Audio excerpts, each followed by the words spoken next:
Let's talk about the buttons on your website. Buttons are important. They deserve their own section. Did you know that there's actually a button process? There is. There's a process to buttons. It starts with awareness, then action, then finally completion. So people have to be aware of your buttons.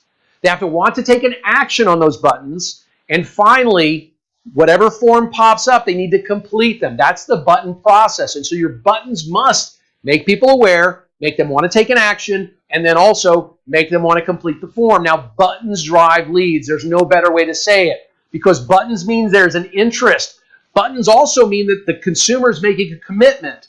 Now, the right buttons don't get ignored on dealer sites. Where you place the buttons is critical. What your buttons say is equally critical. Now, did you know that there's also a button hierarchy, okay? Buttons range from low commitment, like check availability, to medium commitment, like value my trade, to high commitment buttons like buy it now.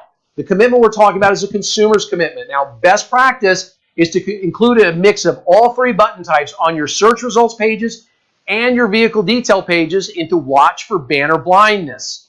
Now, other best practices, use different buttons on your vehicle detail pages versus your search results pages. Now, we're going to show you some buttons in just a minute, so don't worry about that. Also, generic buttons on the top or bottom of your SRP pages are the best. So, value your credit, trade estimator, or value your trade, get a credit estimator.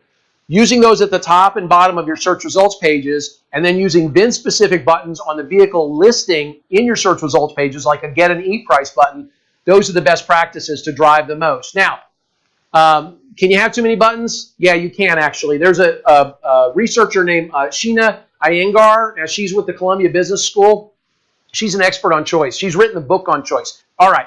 So when Sheena was a doctoral student, she set out jars of jam. She did a study in supermarkets, and she set out jars of jam on supermarket tables, and she put them in either groups of 6 or 24 jars of jam.